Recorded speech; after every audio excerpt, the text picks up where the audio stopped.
Angel नहीं सोचा। रुको जरा सबर करो। बोल मेरी जान किधर गई। पहले हम सब एक साथ होंगे, फिर उसके बाद बात करेंगे। आ जाओ आ जाओ आ जाओ, जल्दी जल्दी जल्दी आ जाओ। मैं 5 से 10 मिनट लाइव हूँ। हाय सो फ्रेंड, तो निशा गुरगयान रिसेंटली मैंने इंस्टाग्राम पर किसी के साथ वायरल आई थी। तो फ्रेंड हम दिखाते हैं आपको पहले वो वायरल वीडियो। ऐड करो ना। ओके, करो ना से दूर रहो ना। मैं ऐड करती हूँ। हेलो हेलो, हाय। हम कैसे हो आप? ठीक हूँ, आप कैसे हो? मैं भी ठीक हूँ। इंस्टाग्राम पे लाइव है। मैं खारगर से हूँ।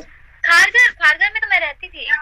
हाँ जी, मैं आपको देखा भी था एक दिन, तो मैंने सोचा है आपको मिलने के लिए। कैसी अपमानजनक बातें कर रहा होता है ये, अश्लील है ये लोड़ा। मैं बहुत ट्राई किया, मैं पीछे पीछे भी गया था, सोचा है आपको। बड़ा हरामी हो बेटा। और बताएं, सब ठीक है?